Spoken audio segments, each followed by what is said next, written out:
गरमागरम भाकरीसोबत कढी म्हणजे जणू स्वर्गातील अमृताची गोळीच. चला तर मग त्यासाठी शेंगदाणे, बेसन पीठ, हिरवी मिरची, लसूण, धने, कढीपत्ता, कोथिंबीर, जिरे, लसूण, मीठ हे सगळं एका ताटात घ्या. त्यानंतर थोडे हिंग, हळदी, जिरे, मोहरी हे एका ताटात तुम्ही किंवा डिशमध्ये काढा. त्यानंतर मिक्सरमध्ये तुम्ही बेसन पीठ, त्यामध्ये दही ॲड करा.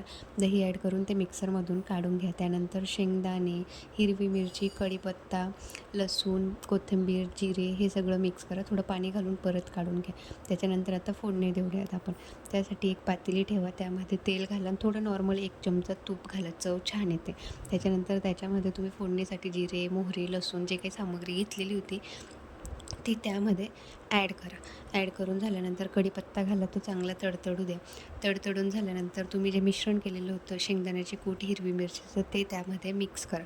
मिक्स करून झाल्यानंतर ते परत त्यामध्ये थोडं हलवून मिक्स करून घ्या. त्याच्यानंतर तुम्ही कढीपत्ता वगैरे झाल्यानंतर त्यात थोडं पाणी घाला आणि ते थोडं शिजू द्या, म्हणजे उकळू द्या त्याला थोडं 5 मिनिट. 5 मिनिट उकळून झाल्यानंतर त्याच्यामध्ये तुम्ही हळदी आणि हिंग जे तुम्ही काढलेलं होतं डिशमध्ये ते ॲड करा आणि आता गरजेनुसार थोडं पाणी ॲड करा.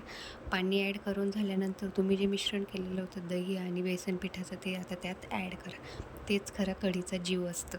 त्यानंतर तुम्ही बघू शकता तिथे कढीसाठी सगळी सामग्री टाकली गेलेली आहे आणि सुंदर अशी कढी तयार झालेली आहे. आता आपण त्यामध्ये उरलेलं थोडं पाणी टाकून ते भांड्यातील पाणी त्यामध्ये ॲड करून घ्यायचं आणि आता तुम्ही बघू शकता की किती छान अशी आपली कढी तयार झालेली आहे.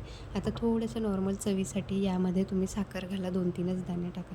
बघू शकता तुम्ही कढी म्हणजे एकदम पावसाळ्यातील थंडगार वातावरणात गरमागरम कढीचा घास म्हणजे खरा आनंद असतो आणि भाकरीसोबत तर एकच नंबर लागते.